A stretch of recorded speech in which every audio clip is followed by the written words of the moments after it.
자, 이 이야기는 저의 친오빠에 관한 이야기입니다. 당시 저는 2살이라서 기억은 없지만 엄마께서 말씀해 주셔서 알게 됐습니다. 제가 어른이 된 지금까지도 소름 돋는 아주 신비로운 이야기를 지금부터 들려드리겠습니다. 저는 2명의 오빠가 있어요. 그중에 이제 첫째 오빠는 유치원을 다닐 때부터 동네에서 굉장히 유명했습니다. 인사성도 밝고 착했구나. 성격도 서글서글해서 어르신들의 예쁨을 한 몸에 다 받았어요. 그런 애들이 있어. 오빠는 학원 갈 때마다 항상 그 시장을 가로질러서 갔는데 안녕하세요 할머니. 동네 귀염둥이. 여기저기 인사를 하고 다녀서 시장 안에 모르시는 어르신이 없을 정도로 너무너무 유명했어요. 저기 할머니는 어디 갔어요? 항상 보이던 할머니가 하루만 안 보여도 그냥 주변 분들한테 확인하고 할머니가 다시 오시면 할머니 어디 아파요? 하고 안부를 묻습니다. 예쁘다. 오죽하면 이제 동네 주민분들께서 너 국회의원 나가면 내가 꼭 뽑아줄게 이렇게 얘기하실 정도로 그렇게 이제 순수하고 착한 우리 오빠는 막내 동생인 저도 엄청 아끼고 예뻐해 주셨어요. 학원을 마치고 집에 오면 현관에서부터 공주야! 어머, 동생한테? 공주야! 동생한테 공주라고 다 그러면은 하는데. 아기였던 저는 네. 그냥 거실에서부터 현관까지 오빠 좋아서. 막 기어가고 그랬습니다. 때는 2000년 겨울. 오빠가 8살. 겨울방학을 맞아서 서울 외할머니 댁에 갔다가 다시 집으로 돌아가는 길이었습니다. 근데 그날따라 이상하게 아빠가 길을 잘못 드셔서 한참을 헤맸어요. 원래 보통 한 4시간에서 5시간이면 가는 거리인데 무려 3시간이 더 걸렸습니다. 잘못하면 그럴 수 있죠. 늦은 시간이라 저랑 둘째 오빠는 차에 아예 뭐 잠이 들었고 차 안에는 첫째 오빠가 좋아하는 나라라 슈퍼보드 주제곡이 흘러나오고 있었습니다. 알죠. 치키차카.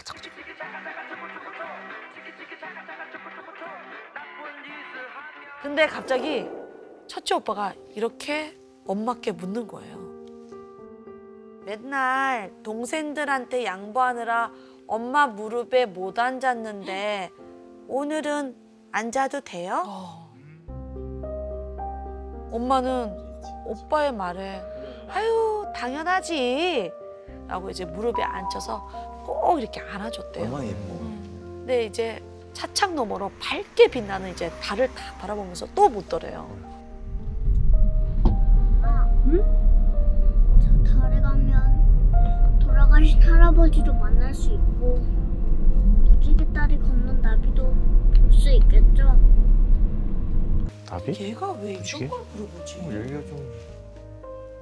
근데 뭐 평상시에도 워낙에 이제 천진난만하고 또 이렇게 상상력이 많이 순수한 뭐 이야기를 많이 하던 터라 그냥 대답을 해줬어요. 그럼 볼 수 있지. 많이 보고 싶었구나?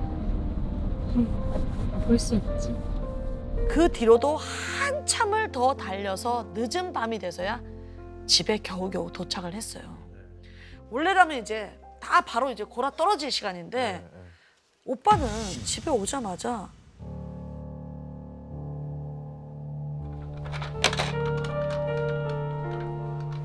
장난감을 가지고 놀더래요.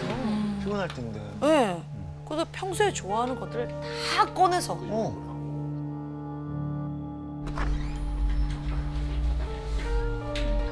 훈아, 너 거기서 뭐해? 그냥 하나씩 다 만져보는 거예요. 그리고는 늦었는데 얼른 씻고 자야지. 응? 엄마. 응? 족발 먹고 싶어요. 갑자기? 그 밤 시켜주면 안 돼요? 내가 갑자기? 엄마가 이 시간에 무슨 족발이야. 엄마가 내일 사줄게. 나 족발 먹고 싶어요. 이렇게 때를 쓰는 거예요. 안 그랬던 애잖아. 그니까 착했는데. 한 번도 평상시에 때를 쓰지 않았던 아주 그냥 그런 아이였는데 갑자기 엄청 때를 쓰는 거예요. 놀란 엄마는 얘가 원래 이런 애가 아닌데 오늘 정말 왜 이러지? 그래서 엄마는 결국 족발을 시켜줬습니다. 근데 배달이 오는 시간이 좀 걸리잖아요. 네. 그 시간에 오빠가 갑자기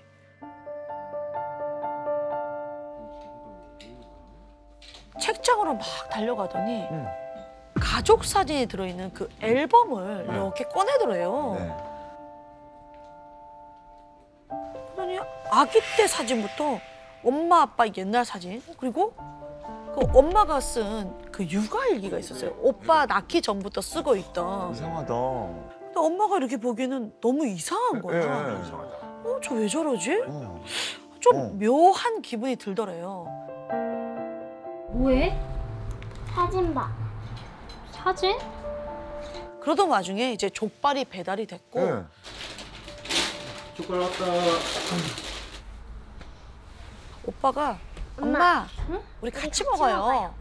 근데 엄마는 이제 길도 너무 많이 헤맸고 지방에서 올라오니까 너무 피곤한 거예요. 그래서 아휴 엄마는 안 먹을래. 아빠랑 먹어. 하고 이제 방으로 쑥 들어가신 거예요. 네. 엄마. 그리고 한두 시간쯤 지났을까? 엄마가 이제 화장실을 가려고 거실에 나왔는데 거실에 아직도 불이 켜져 있는 거예요. 그리고 익숙한 소리가 들리더래요.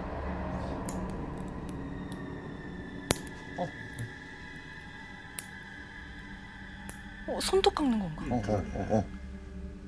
이 한밤중에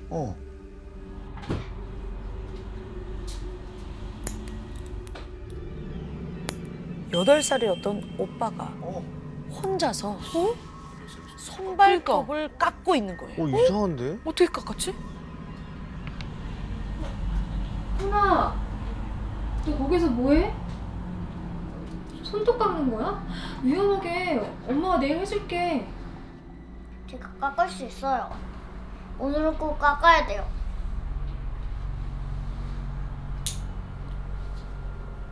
오늘? 라고 얘기를 하는 거예요. 그리고 깎은 그 손발톱을 한 곳에 이렇게 모아두더래요. 엄마는 그때 불안한 마음이 쓱 올라오는데 약간 이게 하지 말라는데 단호하게 얘기한 게 좀 화가 나기도 하고 또 내가 뭔가 좀 놓치고 있는 건 아닌가? 아니, 뭔지 모르겠는데 온갖 이상한 이상하잖아요. 기분이 느낌은 들긴 이상하고. 드셨고 그리고 이틀 뒤 엄마는 평소처럼 그 첫째 오빠를 이제 학원에 보내고 이게 집안일을 이렇게 하고 계셨어요. 그런데 따르릉 따르릉 전화가 한 통이 오는 거예요. 여보세요? 엄마가 이제 불교 신자라 네. 절에 다니고 계셨거든요. 근데 그 절에 주지 스님이 전화가 오신 거예요. 왜? 이 시간에? 당장 첫째 아들 데리고 절에 와서 2, 3일 있다 가. 네? 스님, 그게 무슨 말씀이세요? 내가 꿈을 하나를 꿨는데 눈이 막 오는 날 첫째를 데리고 친할아버지 산소에 가서 금강경을 읽었어. 걱정되네. 오늘 어디 보내지 말고 당장 절로 와. 어떡하지? 우리 훈이 10분 전에 학원 갔는데요? 그러면 돌아오는 대로 최대한 빨리 와. 네, 알겠습니다, 스님. 그리고 그날 오빠는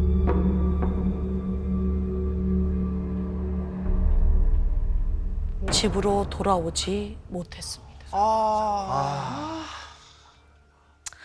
엄마는 오빠가 올 시간이 다 돼서 짐을 이제 챙기고 계셨대요. 근데 그때 안내 방송이 울려 퍼집니다. 잠시 안내 말씀드립니다. 흰색 체크무늬 남방의 밝은색 반바지, 빨간 운동화를 착용한 7, 8세가량의 남아 보호자분께서는 즉시 파출소로 연락 주시기 바랍니다. 다시 한번 안내 말씀드립니다. 방송에서는 오빠의 인상착의가 흘러나왔습니다. 오빠가 학원이 끝나고 집에 돌아오는 길에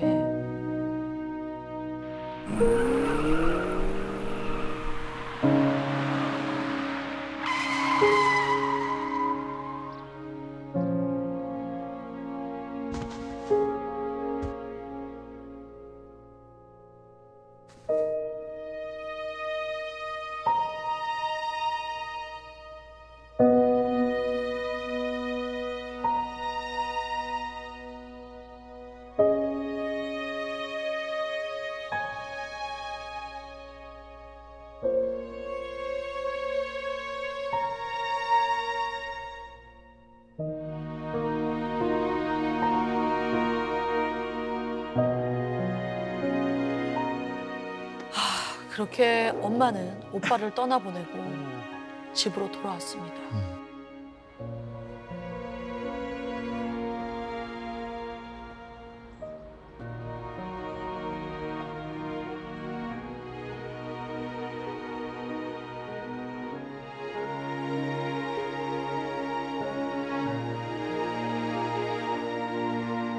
근데 집 안으로 들어갈 수가 없는 거예요. 미어진 가슴을 부여잡고 한참을 현관에 주저앉아 있었어요.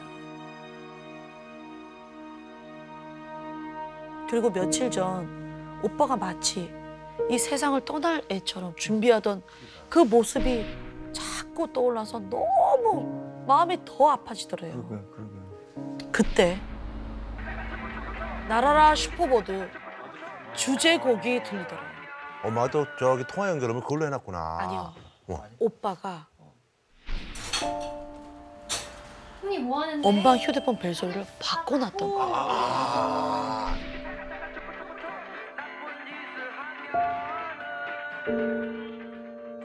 엄마는 이제 터져 나오는 울음을 참으면서 전화를 받으셨어요.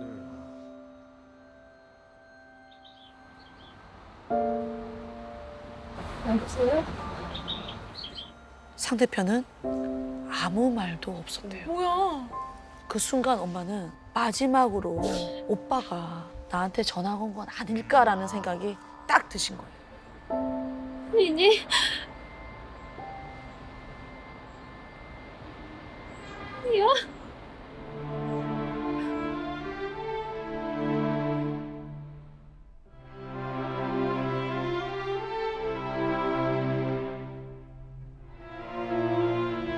언니. 엄마. 정말 사랑해. 평생이어도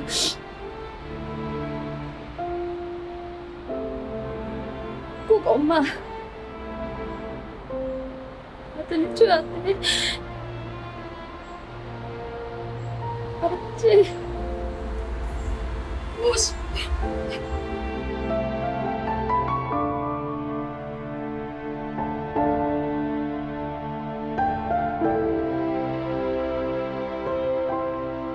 말을 마친 순간 상대편에서 전화가 끊깁니다. 엄마는 휴대폰을 부여잡고 한참을 그곳에서 우셨대요. 그렇게 오빠가 떠나고 8년 뒤 엄마가 어느 날 꿈을 하나 꾸시게 돼요. 외삼촌이 나와서 훈이 저기로 가는 거 못 봤어?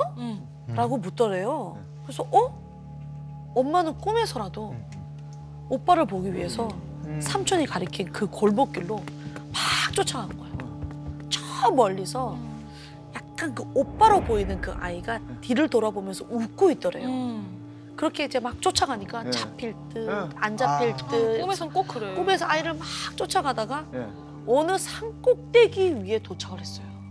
거기에 이제 넓은 마당이 있는 기와집이 하나 있었고 하얀 옷을 입은 할아버지, 할머니들이 앉아 있었대요.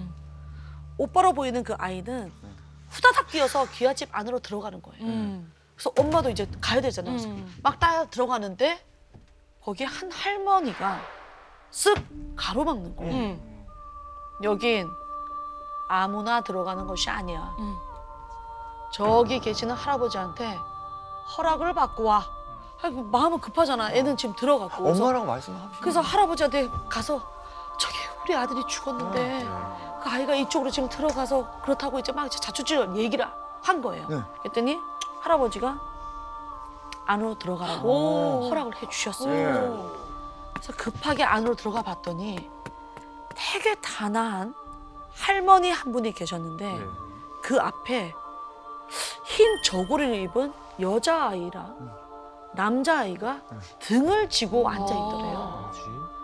그래서 딱 봐도 이제 여자아이는 아니니까 내 아들은 이제 남자아이니까 바로 이제 이게 오빠로 생각하고 탁 끌어안았는데 스르르 이렇게 몸속으로 이렇게 들어가듯이 이렇게 사라진 거예요. 그러니까 너무 허무한 거야. 이게 없어지니까. 엄마는 너무 슬픈 마음에 막 눈물이 나오려고 우리 아들 막 이러고 있는데 그 앞에 앉아있던 그 할머니가 네, 네. 눈물을 바닥에 떨어뜨리면 절대 안 된다 네. 라고 단호하게 말씀하시는 거예요. 근데 엄마는 지금 아이는 없어졌지. 그 막 눈물이 날 것 같으니까 이렇게 흐를 것 같으니까 하늘을 이렇게 탁 보는 순간 네. 잠에서 탁 깹니다. 어. 그리고 며칠 후 이 꿈의 의미를 알게 돼요. 왜요? 이 꿈이 전혀 모르겠는데. 저희 집 막내의 태몽이 되었습니다. 엄마는 오빠가 떠난 후에 더 이상 이제 아이를 낳지 않겠다라고 이제 마음을 먹으셨어요. 근데 하늘에서 오빠가 보내준 선물 같은 아이인 것 같아서 동생을 낳으신 거예요. 아, 그런 대목을 보면 또 그럴 수 있어요. 예, 의미가 있잖아요. 이거. 네. 동생은 지금 이제 어엿한 중학생이 돼서 저희 집 복덩이로 잘 지내고 있습니다. 아이고. 자식이 죽으면 부모 가슴에 묻는다고 하잖아요. 맞아요. 많은 세월이 지났지만 저희 가족은 갑작스럽게 떠난 우리 첫째 오빠가 우리 가족을 지켜주고 있다고 믿습니다. 아, 끝으로 오빠가 8살답지 않게 정말 좋아했던 특별한 노래가 하나 있거든요. 어. 저희 엄마가 매일 들으시는 노래인데 음. 이 노래를 꼭 들려드리고 싶습니다. 뭐야? 8살인데 네. 그리고 어머님이 이제 첫째 아들 떠나고 이제 꿈을 꾸셨는데 아들이 이제 집에서 항상 입던 그 내복 같은 거 있잖아, 편안한 거 입고 나와가지고 매일 꿈에 나오는 거예요. 뭐 하고 싶은 거 다 이제 꿈속에서라도 다 해준 거 다 하면서 이제 같이 놀았대요. 근데 딱 일주일 됐을 때 그 세일러복에 딱 반바지 있잖아요. 그거를 딱 입고 와서는 엄마, 나 이제 갈 거야. 잘 있어. 안녕.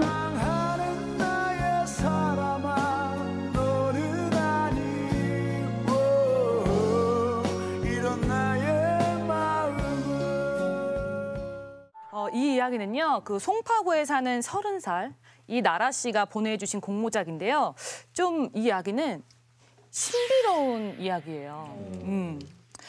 나라 씨는 어릴 때부터 친할머니한테 엄청 예쁨을 받고 자란 거예요. 얼만큼 예쁨을 받았냐면 할머니가 폐지를 팔아서 네. 번 돈 1,000원, 2,000원을 모아서 힘들게 모셨네. 원래는 이렇게 세탁기 밑에 네. 숨겨놓으셨대요. 근데 7명의 손주 중에 나라 씨만 집에 오면 그거를 다 꺼내다가 나라 씨 손을 이렇게 쥐어줄 만큼 편애하는 수가 있으시죠? 전재산을 내주시는 거예요. 네, 그만큼 손녀를 사랑을 하신 거죠. 거기다가 이제 나라 씨 부모님이 맞벌이 하셔서 할머니가 좀 이렇게 키워주시다시피 한 거예요. 나라 씨한테는 할머니지만 또 한편으로는 엄마 같은 분이셨던 거죠. 이렇게 나라 씨가 사랑을 받으면서 자라다가 나라 씨가 11살이 됐을 때 네. 나라 씨 꿈에 할머니가 처음으로 나오셨대요. 꿈속에 나오셔서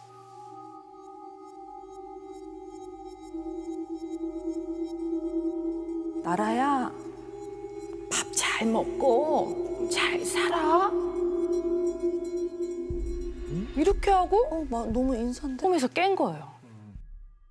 그런데 그날 밤 나라 씨 부모님이 어린 나라 씨의 손을 잡고 할머니를 보러 가자 안 돼. 하고 간 곳이 장례식장. 아이고. 할머니는 각별히 아끼던 손녀의 꿈에 나와서 작별 인사를 하고 어머 어떡해 떠나신 것 같다고 그러신 거예요. 근데 이제 이렇게 정을 줬던 할머니가 떠나가니까 나라 씨가 마음이 너무 아프죠. 그리움 속에서 이제 살면서 할머니가 꿈이라도 나왔으면 좋겠다 이런 생각을 한 거예요. 네. 그래서 잘 때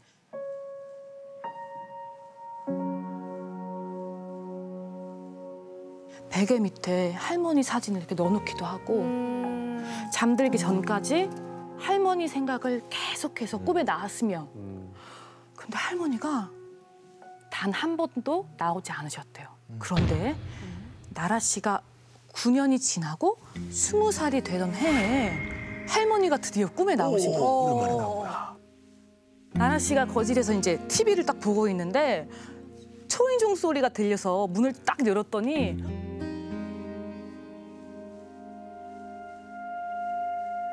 할머니가 거기 딱 계시는 거예요. 너무 반갑잖아요. 할머니가 나라야 우리 산책하자 그러시더래요. 너무 반가운 마음에 할머니 손을 잡고 이제 나간 거예요. 이제 산책을 하는데 할머니 걸음걸이가 좀 이상하더래요. 발걸음이 엄청 사뿐 이렇게. 특이하네.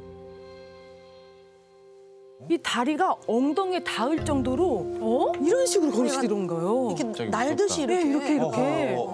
어르신 걸음걸이가 아니네. 네. 그래서 할머니한테 궁금해서 물어보고 싶어갖고 할머니 왜 그래 물어보려고 하는 찰나에 할머니가 갑자기 차 밑으로 기어 들어가시는 거예요. 그러더니 그 주위에 있는 사람들이 차 밑으로 돌, 음료수 캔, 쓰레기를 막 던지더래요. 그래서 이제 나라 씨가 놀라서 이 사람들을 막 말리면서 차 밑을 이렇게 봤더니 할머니가 거기 이렇게 웅크리고 있더래요. 할머니 거기 있으면 안 돼. 거기 위험해. 다쳐 나와. 할머니 빨리 나와. 그랬더니 할머니가 이렇게 쑥 나오시더래요. 그리고는 또 다시 그 걸음걸이로 사뿐 이렇게 걸으시더라는 거예요. 그렇게 동네 한 바퀴를 돌고 이제 이 횡단보도 하나만 걸으면 나라 씨네 집에 도착하는 횡단보도였어요. 건너려고 했는데 할머니가 갑자기 아가, 난 여기 건널 수가 없어. 슬프다. 너 혼자 가야 돼. 그리고 이거는 선물이야. 그리고 검은 봉지를 주시는데 그 안을 봤더니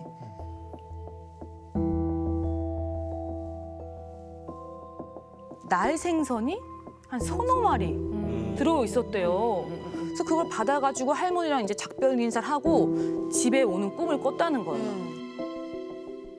이제 꿈에서 깬 나라 씨는 너무 오랜만에 할머니랑 만나서 되게 반갑기도 하지만 꿈 내용이 조금 별로 안 이제 좋아요. 약간 이상했다는 거예요. 이상하네. 맞아. 이렇게 이상한 게 있어. 뒤숭숭해. 이게 무슨 꿈이지? 이런 생각을 했던 거죠. 네. 근데 그날 저녁에 아버지가 이제 퇴근해서 집에 들어오셨는데 방에 있던 나라 씨한테까지 들릴 정도로 거실이 엄청 시끌벅적하더래요. 그래서 이제 무슨 일인가 하고 딱 나가봤더니 아버지가 퇴근길에 횡단보도를 건너오시는데 새끼 길고양이가 졸졸졸졸졸졸 쫓아오더래요. 뭐야? 고양이를 원래 안 따라오고. 그래요, 맞아요. 고양이는 그렇죠, 고양이 그렇죠. 아시는 분들은 진짜 낯도 많이 가리고요. 거기다가 새끼 고양이는 숨어요. 사람 손에 거의 탄 적이 없기 때문에 위협을 느끼거든요. 본능적으로 숨어요. 맞아요. 네. 근데 그 새끼 고양이가 아빠를 따라갔다는 거예요. 그래서 아버지가 에이 길 찾아가겠거니 하고 그냥 내버려 두고 집에 들어오신 거예요. 네. 근데 문 앞에서 계속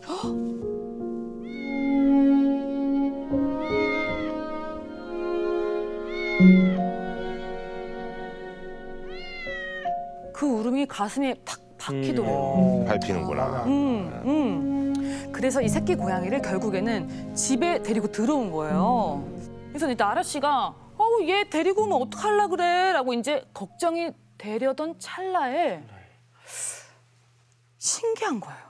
할머니가 거의 10년 만에 꿈에서 나타났는데 이 고양이가 이상하게. 갑자기 우리 집에 찾아왔어. 그래서 꿈을 다시 한번 좀 되짚어 봤던 거예요. 할머니가 차 밑으로 기어 들어가던 모습. 사뿐사뿐 걷던 모습. 그러니까 생선 차 밑에 들어가고 말이야. 그러니까 나라 씨는 할머니가 고양이로 환생해서 길고양이로 살았구나라고 생각이 드시더래요. 그렇게 생각할 수 있겠다. 근데 또 이번에 그 날생선. 근데 날생선은 나한테 왜 주신 거지? 할머니는 근데 생선을 주시면서 횡단보도를 못 건넌다고 하셨고 이 고양이는 아빠를 따라서 횡단보도를 건너왔어요. 그 순간 나라 씨가 아버지한테 막 달려갔대. 아빠, 고양이 만난 횡단보도가 혹시 마트 앞에 있는 횡단보도야? 그러니까 아빠가 맞아. 오. 왜? 오. 나라 씨가 꿈속에서 할머니랑 헤어졌던 그 횡단보도였던 거예요. 너무 묘하게 다 맞아떨어진다.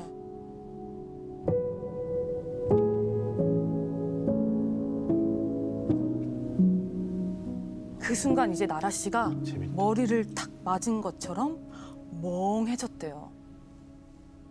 허지를 다 맞춰줬네. 나라 씨 생각에는 고양이로 환생해서 살다간 할머니의 새끼구나 이런 생각이 들더라는 거예요. 고양이 수명이 있으니까.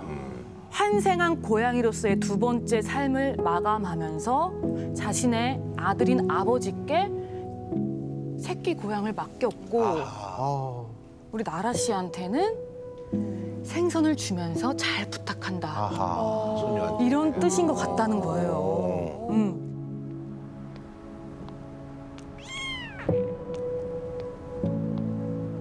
할머니가 훌륭한 그 얘기네. 아까 주셨던 그 비닐봉지 안에도 생선 3마리 들어있었잖아요. 고양이도 딱 3마리 들어. 한 마리요. 한 마리라고. 아까도 내가 사인 줬잖아. 한 마리라고. 세 마리가 아니라 새끼 그 고양이. 고양이를 먹는 거라고. 그렇지.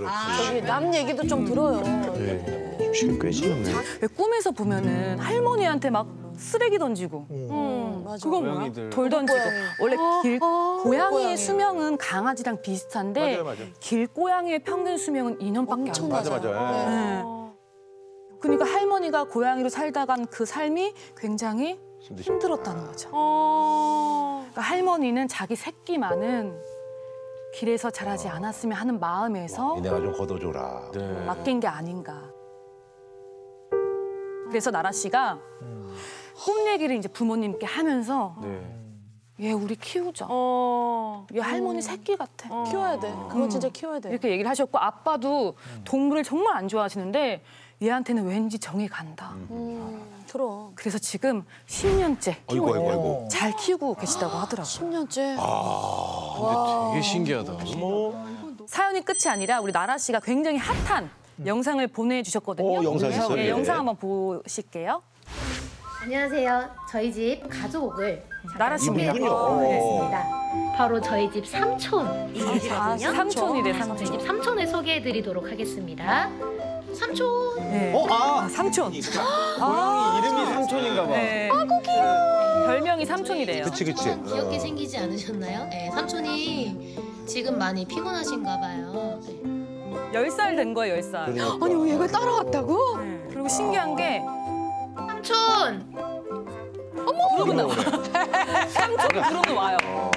이게 진정한 삼촌 아닙니까? 그러니까. 네. 아주 뭐 저기. 약간 개냥이네요. 네. 네. 고양이들 잘 안 따라오죠. 고양이들 다 자기 집에 있는데 도련님하고 아주 친하게 지내시네. 저렇게 만지면 엄청 싫어하거든요. 아 도련님이랑 굉장히 친밀하게. 그래, 아유 이쁘네. 여기 따라왔을 당시 아. 왼쪽에. 완전 애기였네.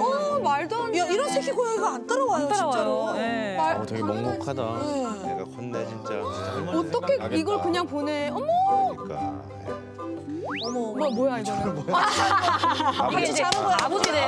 그래서 아버지랑 형제라서 자는 형제가, 모습이 형제가 자는 거야, 똑같다고. 형제가. 귀엽다. 형제가 네, 자는 거야, 형제가 형제가. 닮았다고. 너무 신기하다. 형제가 자는 거야, 형제가. 아유. 근데 이제 영상 보내주시면서 우리 삼촌이 들어오고 나서 굉장히 밝아졌다고 하더라고요. 정말 진짜 선물처럼. 의미 있다. 그러니까 할머니의 의미 있네, 의미 선물처럼. 있어. 예. 이번 사연은 세종시에 살고 있는 두 아이의 아버지 성훈 씨가 작년에 겪은 일을 보내주셨는데요. 최근이네요. 먼저 들려드리겠습니다. 작년 봄부터 좀 코로나 때문에 회사 경영이 좀 악화되고 그러다 보니까 한 6개월 정도 일이 거의 없다시피 그래서 출근하는 날도 적어지고 급여도 또 줄어들고 그런 상황이었어요. 야간에 할 수 있는 이제 출장 세차 아르바이트를 좀 시작하게 됐어요. 출장 세차. 그렇습니다. 그 새벽이라서. 퇴근을 하고 돌아온 성훈 씨가 밤마다 찾아간 곳은 인근 지하 주차장. 직장인들이 퇴근하고 돌아와서 주차장에 차를 세워두면 야간 시간 동안 그곳에 가서 깨끗하게 세차를 해주면 되는 거였어요. 낮에는 회사 일, 밤에는 세차 일까지 끝내고 나면 머리부터 발끝까지 아주 녹초가 돼서 기절할 것만 같았지만 성훈 씨는 그때마다 아내와 아이들을 보면서 애써 마음을 다잡곤 했죠.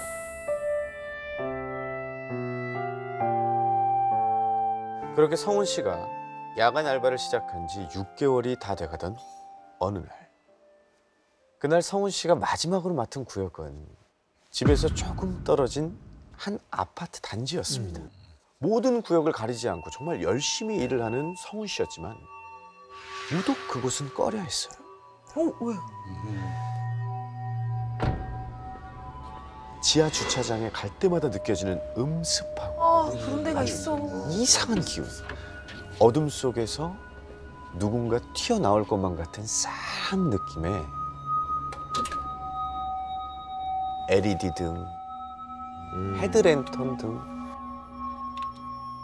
이 모든 조명 장치를 모조리 꺼내서 주변을 밝혀야지만 조금이나마 안심이 될 정도였어요. 성훈 씨가 작업을 시작한 시간은 차 한 대 지나다니지 않는 새벽 2시. 아무도 없는 이 고요한 지하에서 혼자 있으니까 성훈 씨는 괜히 뒷목이 서늘해졌어요.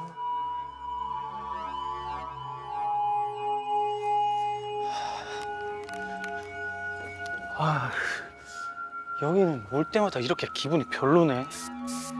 그래 빨리 끝내고 가자. 그때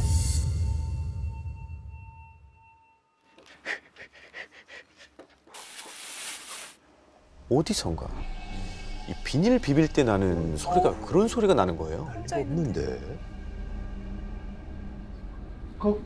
거기 누구 있어요?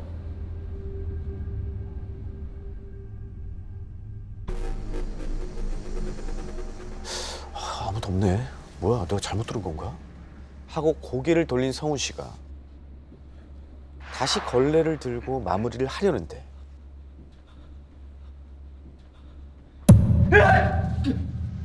누군가 차 안에서 성훈 씨를 이렇게 바라보고 있었던 거예요. 사람 있었나? 차 안에서? 차 안에 누군가 있다. 그렇다면 차 키를 갖고 있는 차 주인인가 보다. 성훈 씨는 용기를 내서 차 가까이 다가갔어요. 하지만 차 안을 아무리 살펴봐도 보이는 건 아무것도 없었습니다. 잠깐만, 차 안이 아니라고? 그럼 밖에 있는 게 빛인 건가? 밖에 서 있는 사람이. 그 순간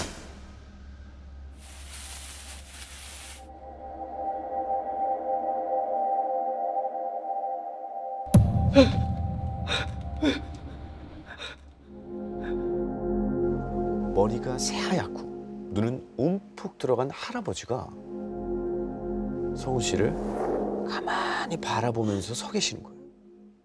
삐쩍 말라서 뼈대가 툭 붉어진 할아버지의 손에는 검은색 비닐봉지가 들려 있었습니다. 그 소리야. 뭐지? 뭐야, 언제부터 저기 있었던 거지?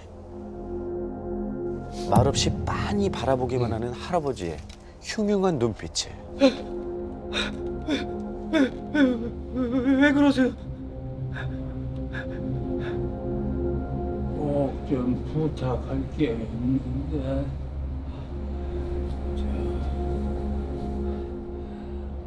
혹시 내 차도 좀 닦아줄 수 있나?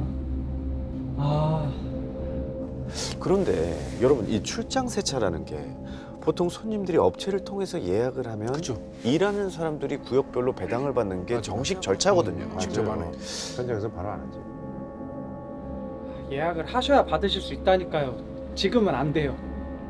내가 어딜 좀 가야 하는데 시간 너무 지저분한 게 마음에 걸려서 그래요. 부탁해요. 이 할아버님께서 너무 간절하게 부탁을 하시는 거예요. 그러니까 뭐 얼마나 대단한 거라고. 결국 할아버지의 간절한 부탁을 거절할 수 없었던 성훈 씨는 돈이라도 더 벌 겸 그 건을 받기로 합니다. 일반 중형차면 1회에 35,000원이에요. 차는 뭐 저기 있다고요? 저기 까만 차인데 돈 가지고 나올 테니까 저 차 안도 좀 청소 부탁해요.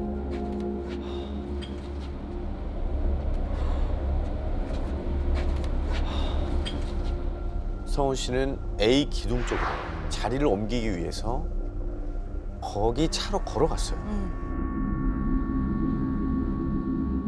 그러다 문득 할아버지가 있던 자리를 봤거든요. 그새 안 보이는 겁니다. 성훈 씨는 참 이상한 할아버지라고 생각하며 다시 할 일에 집중을 했어요. A 기둥 옆에 있던 건 출시된 지 오래된 듯한 차량이었습니다. 뽀얗게 앉아있는 먼지와 부분 이렇게 녹이 슬어 있는 겉면을 보니까 딱 봐도 운행을 하지 않고 방치된 지 오래되어 보이는 차였습니다. 먼저 먼지를 닦아내야겠다는 생각에 걸레에 물을 묻혀서 한번 쓱 훑었더니 순식간에 새카매지는 게 두 번 다시 이 걸레를 못 쓸 지가 많이 쌓였습니다. 예. 겨우겨우 외부 청소를 끝내고 이번엔 내부 청소를 하기 위해 차 문을 열었는데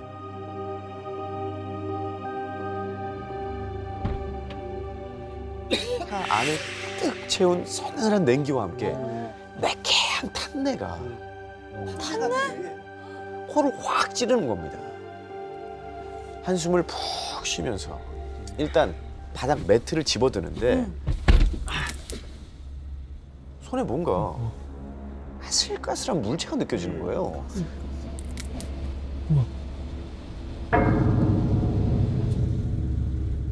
이거 손톱 아니야? 길이가 들쑥날쑥한 손톱이 바닥 매트에 타닥타닥 달라붙어 있는데 피가 말라붙은 거죠. 끄트머리가 검붉은 색으로 물들어 있는 거예요. 그러다가 뭔가 시한 느낌에 고개를 천천히 들었는데 마치 날카로운 뭔가로 사정없이 긁은 것처럼 이리저리 긁힌 자국이 막 뒷좌석에 한가득인 겁니다. 머리부터 정말 발끝까지 쫙 끼치는 이 소름에 성훈 씨는 미칠 것 같았어요. 겨우 정신을 차린 성훈 씨는 진공청소기로 대충 바닥을 청소하고 광택제로 긁힌 자국들을 모조리 닦아냈습니다. 정신없이 세차를 하고 보니 좀 봐줄 만한 상태가 되더라고요. 그렇게 세차를 겨우 끝내고 할아버지를 기다리는데 자, 이 할아버지가 나타날 기미를 안 보이는 거예요. 불안하다. 늦은 시간 힘겹게 몸까지 쓰고 나니까 자기 차로 들어간 성훈 씨가 잠이 들 듯 말 듯 하고 있는데 갑자기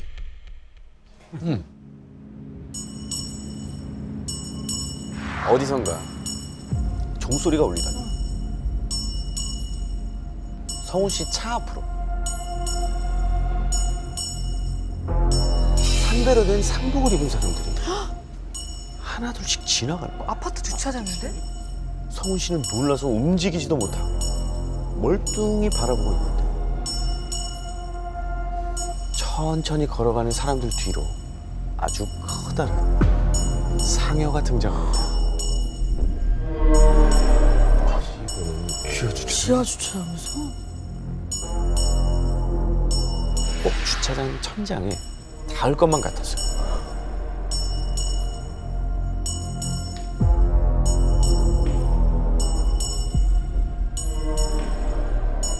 그때였습니다. 앞에서 종을 치던 사람이 그 자리에 우뚝 멈춰 서더니 일제히 성훈 씨를 바라봤어요. 동시에 뒤따라가던 사람들 모두요.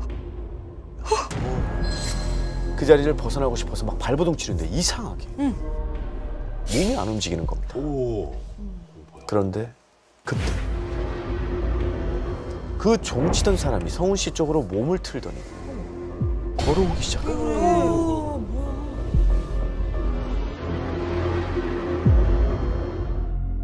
오지마, 저리가 안 돼. 그 순간 차량 들어오는 소리인데 차량 들어오는 소리야. 그렇습니다. 차 들어오는 주차장으로 차가 들어오는 소리와 함께 눈앞에 있던 모든 장면이 휙 사라졌어요. 꿈인가? 그 차는 주차장을 몇 바퀴 뺑뺑 돌더니 성훈 씨 차 뒤에 멈춰 서더라고요.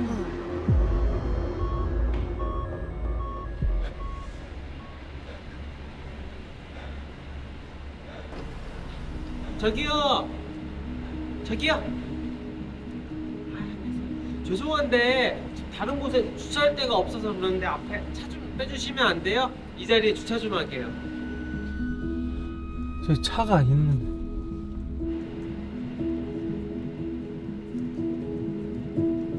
도대체 무슨 일이 일어난 건지 성훈 씨의 머리로는 이해가 되질 않았어요. 네.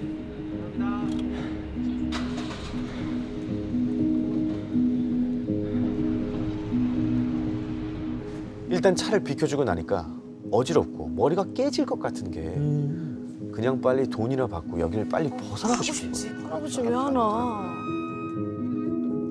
성훈 씨는 아파트 관리사무소로 올라가서 아저씨, 그 차 주인이 새 차를 바뀌고 돈을 안 갖고 와서요. 그 CCTV 좀 확인해 볼게요. CCTV요? 네네. 그러세요? 그런데 이 CCTV 화면을 확인한 성훈 씨는 더욱 큰 혼란에 빠지고 맙니다. 자, 시간은 새벽 2시 42분.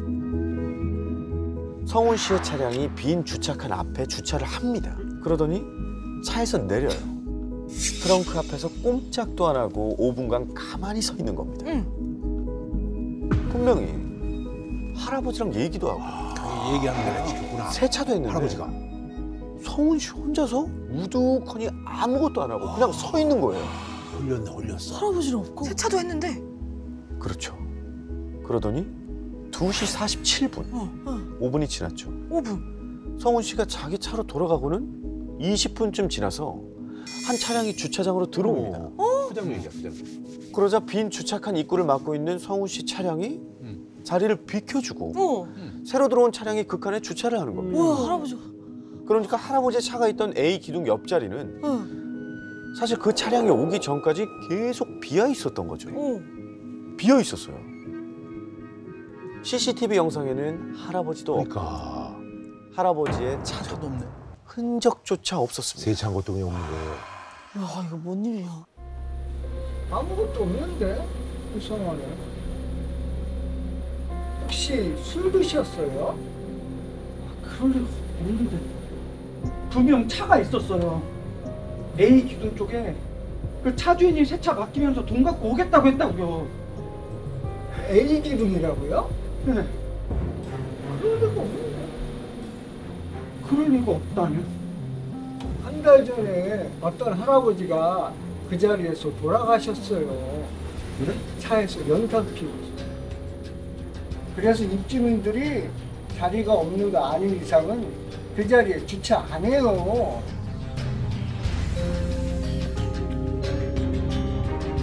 우와. 성훈 씨는 들어와서 손톱을 긁었구나. 넋이 나간 채로 지하 주차장으로 돌아왔습니다.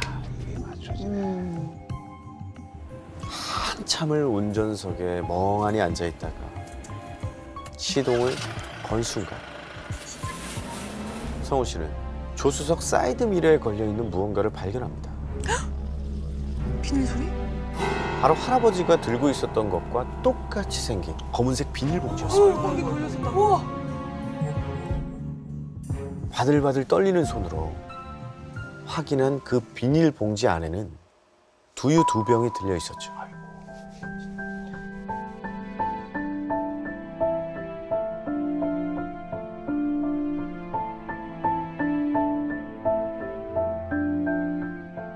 성훈 씨가 만난 그 할아버지는 정말 한 달 전 지하 주차장에서 돌아가신 그 할아버지였을까요?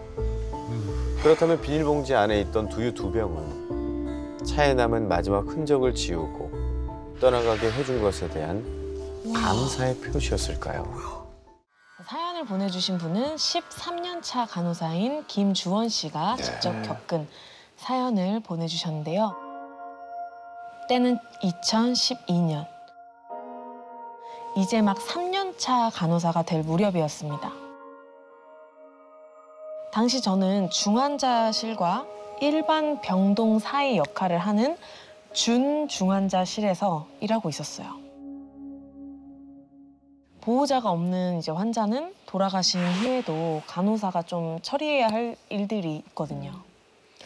신규 때는 한 분 한 분 정성을 다해서 보내드렸는데요. 언제부턴가 조금씩 귀찮은 마음이 좀 들더라고요.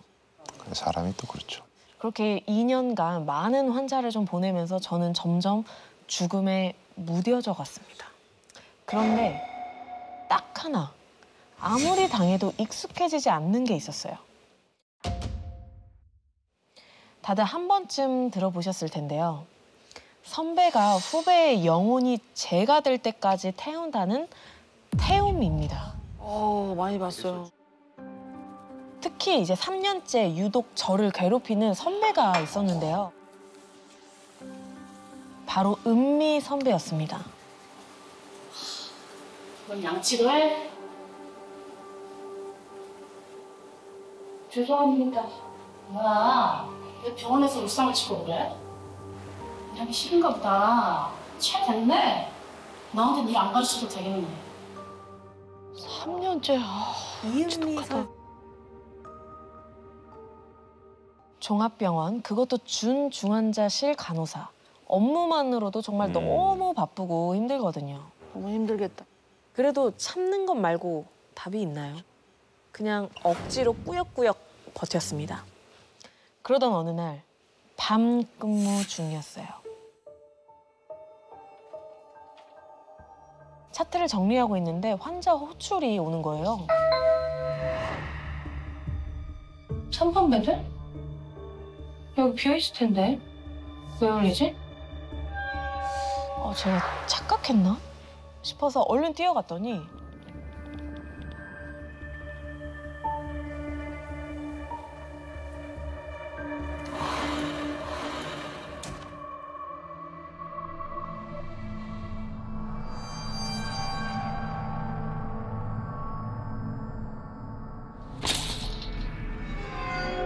침대에 아무도 없는 거예요. 잘못 눌러줬나 보다. 이상하다 하면서 돌아서는데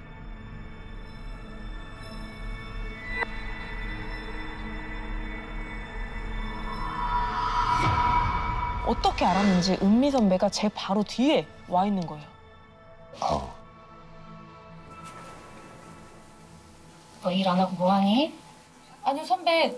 방금 여기 베드에서 콜이 와서요. 사다도 거짓말까지 하네.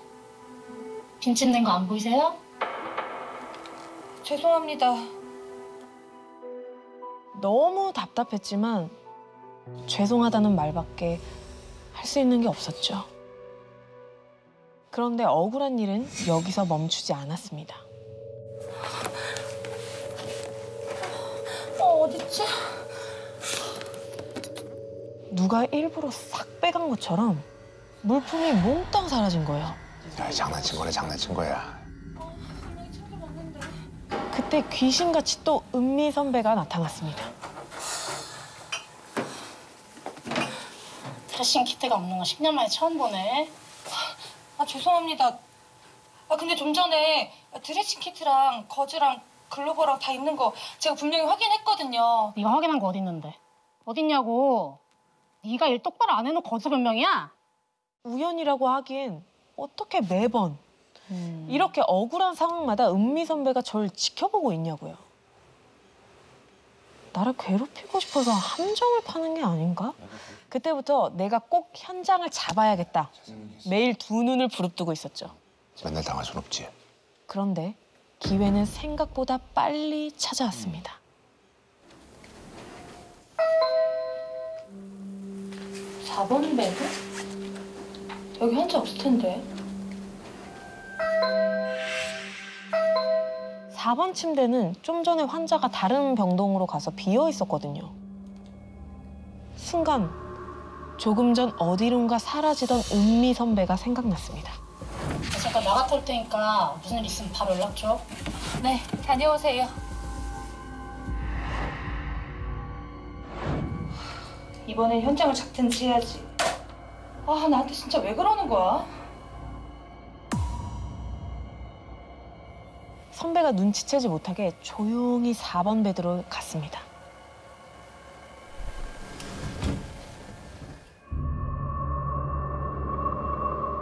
살며시 커튼을 걷는데 아무도 없는 거예요.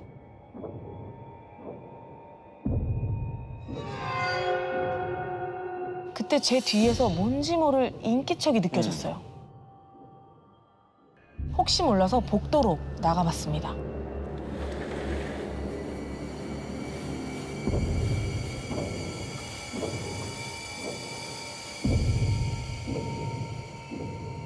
복도는 텅 비어 있었고 어디에도 선배의 흔적은 없었죠.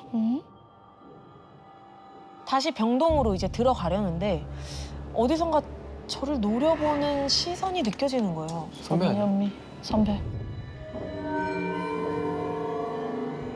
설마 은미 선배인가? 천천히 돌아봤더니 처음 보는 여자가 저를 뚫어지게 보고 있는 거예요. 어느새 제 얼굴 바로 앞까지 와서는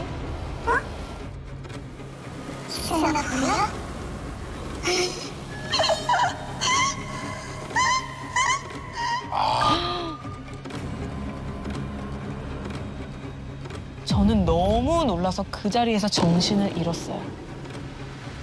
그날 이후 저는 매일 밤 꿈에서 준중환자실에 있었습니다. 병동 한가운데 혼자 서 있는데 어디선가 사이렌 소리, 이송용 침대가 막 달리는 소리, 심전도 소리까지 온갖 다급한 소리가 막 들려오는 거예요. 그때부터 온 병동을 뛰어다니면서 환자들을 확인하기 시작했습니다.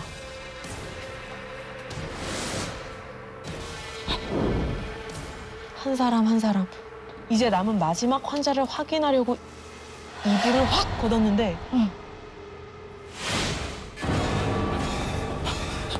복도 끝에서 봤던 물방울 원피스를 입은 여자가 마치 오래전부터 절 지켜보고 있었다는 듯이 조금씩 제 얼굴 가까이로 오고 있었죠. 너무 무서워서 자리에 주저앉은 순간 꿈에서 깼죠. 극심한 스트레스로 결국 몸까지 망가졌고 병원에서도 제 상태가 조금 심각해 보였는지 응급 휴가를 사흘이나 주더라고요. 저는 곧장 엄마가 있는 본가로 갔습니다. 왠지 모를 안도감에 도착하자마자 잠들었죠. 그런데 갑자기 온몸에 한기가 도는 거예요.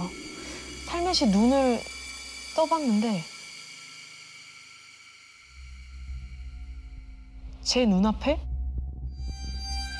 준중환자실 천장이 보였어요.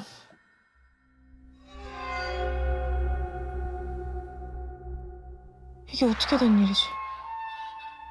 얼른 일어나려는데 수많은 손이 올라오더니 제 양팔과 양다리를 막 잡아서 누르기 막 시작했어요.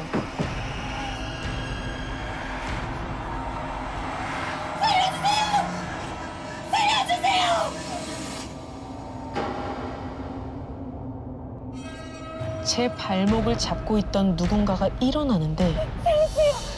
살려주세요! 긴 머리, 창백한 얼굴. 절 따라다니던 그 여자였습니다. 또 왔네. 여자는 온몸에 병동에서 쓰는 물품들을 치렁치렁 막 달고 있었어요. 어우, 괴기스럽다. 제발 누가 좀 구해주길 기도했죠. 그때 여자가 답답했는지 저를 향해 뭔가를 막 던지기 시작하는 거예요.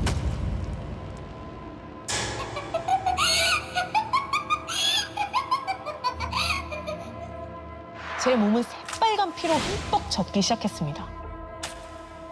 저는 여자가 던지는 게 뭔지 단번에 알 수 있었습니다. 콧줄, 배액관, 피주머니. 저희 환자들이 임종 때까지 달고 있는 것들이었어요.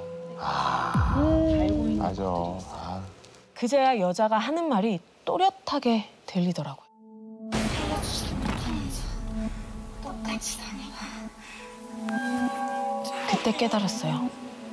병동에 입원해 있던 환자구나. 정말 죄송해요. 제가 더 잘했어야 하는데. 언제부턴가 일도 선배들도 모든 것에 지쳐 기계처럼 일을 했거든요. 매일 환자를 만나면서도 환자가 빨리 나아서 퇴원하길 바라는 마음보다는 얼른 사고 없이 퇴근하기만을 바라면서 하루하루를 보냈죠. 제가 무심하게 보냈을 수많은 환자들이 생각이 났어요. 여자는 어느새 제가 누워있는 침대로 올라와서 한 뼘, 두 뼘 천천히 제 몸 위로 긴 손톱에 특기라고는 없는 여자의 창백한 손이 조금씩 제 얼굴 가까이로 오고 있었죠.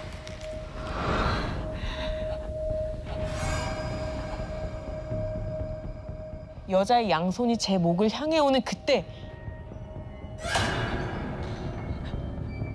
삐쩍 마른 나무 토막 같은 팔이 쑥 올라오는 거예요.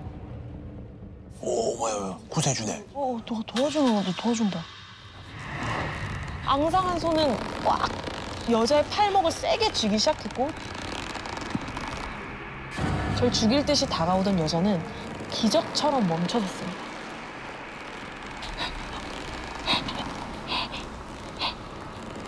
얼마나 지났을까? 앙상한 손이 여자의 팔목을 놓는 순간 눈앞에 모든 게 사라졌어요. 다음 날도 그 다음 날도 같은 꿈을 계속 꿨고 늘 앙상한 손이 나타나는 순간 꿈에서 깼습니다. 보다 못한 엄마는 결국 퇴마를 잘해준다는 스님을 모셔왔어요. 스님은 저를 보자마자 탄식부터 하시더라고요. 어디서 다 데리고 왔대. 그동안 많이 힘들었겠네. 제게 수많은 영가가 뒤엉켜 붙어있다는 거예요. 물건이 사라지는 기괴한 일들도 다 이 영가들 때문이었대요. 그러다 신기하다는 듯 고개를 갸웃 하셨어요. 모조리 다 독한 잡기들인데 영감 딱 하나. 그건 잡기가 아니네. 성생한테 딱 붙어서 다른 영가들이 해치지 못하게 딱 막고 있어. 우리 지켜주고 있는 거야. 스님은 제게 절 지켜주고 있다는 영가의 모습을 이제 설명을 해주셨어요.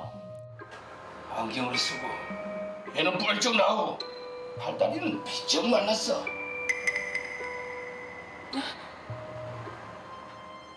스님의 말씀이 다 끝나기도 전에 딱 한 사람이 떠올랐습니다. 누구지? 3년 전 신규 간호사 시절이었습니다. 실력은 부족했지만 늘 웃으면서 환자들에게 인사라도 먼저 드리고 한마디라도 더 드리려고 애쓸 때였죠. 안녕하세요. 환자분. 병동에는 40대 초반쯤 되는 간암 말기 환자분이 계셨는데요. 오늘은 어제보다 좀 나아요. 다행이에요.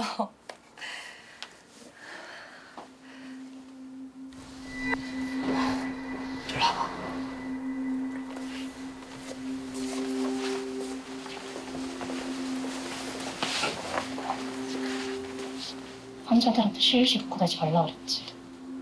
그냥 쓸쓸히도 내지 마. 여기 그대로 나가 있어. 꼴 보기 싫으니까. 이 환자분이 웅리 선배가 절 괴롭히는 걸 보신 거예요. 저기 간호사 선생님, 저 담요 좀 바꿔줘요. 가봐. 환자분은 제가 괴롭힘을 당한다 싶으면 이것 좀 봐달라, 저것 좀 봐달라 하면서 일부러 저를 찾으셨어요. 선배들을 피하게 해주시려고요. 선생님이 나보다 더 힘들 것 같아. 아니에요. 저는 괜찮아요. 간식이라도 사주고 싶은데 내가 돈이 없어서 미안해요. 그래도 이건 내가 해줄 수 있지.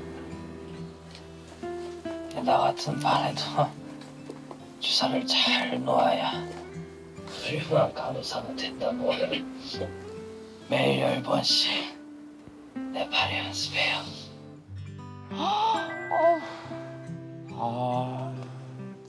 항암제를 많이 맞은 분들은 혈관이 말라서 주사 놓기가 특히 어렵거든요. 그래, 맞아. 본인 몸도 성치 않으시면서 훗날 좋은 간호사가 되라고 저를 위해서 본인 팔을 내주셨던 분이 있어요. 아우, 너무 감사하다. 배에 복수가 가득 차서 숨쉬기조차 힘드셨지만 저에겐 항상 웃어주셨습니다. 힘든 신규 생활을 씩씩하게 버티게 해준 유일한 분이셨죠. 환자분이 조금이라도 덜 아프시길 매일 기도했지만 결국 중환자실에서 생을 마감하셨습니다.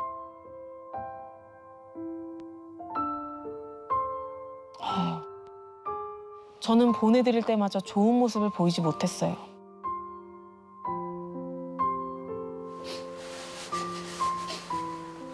그분이 계시던 침대를 정리하면서 정말 펑펑 울었는데 그때도 선배에게 혼이 났거든요. 야, 시끄러워 죽겠네. 네가 그러고도 간호사야? 너 자질도 없어. 그날 이후 전 어떤 환자가 죽더라도 슬퍼하지도 울지도 않게 됐습니다. 스님의 도움으로 퇴마를 진행했고 더 이상 어떤 환자 귀신도 나타나지 않았어요. 절 지켜주셨던 환자분은 따로 천도제를 지내서 보내드렸습니다. 근데 지금도 사실 조금 울컥한데 그냥 막 눈물이 계속 나더라고요. 그냥 내가 뭐라고 이분이 나를 이렇게까지 지켜주나 이런 생각이 들어가지고 또 눈물이 자꾸 나서.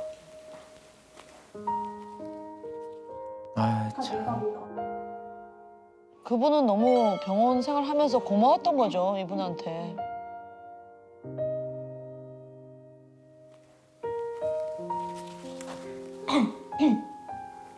그러고 나서는 약간 내가 이 길을 그만두면 안 되겠다. 계속 가야겠다. 이런 약간 운동력이 됐던 것 같아요.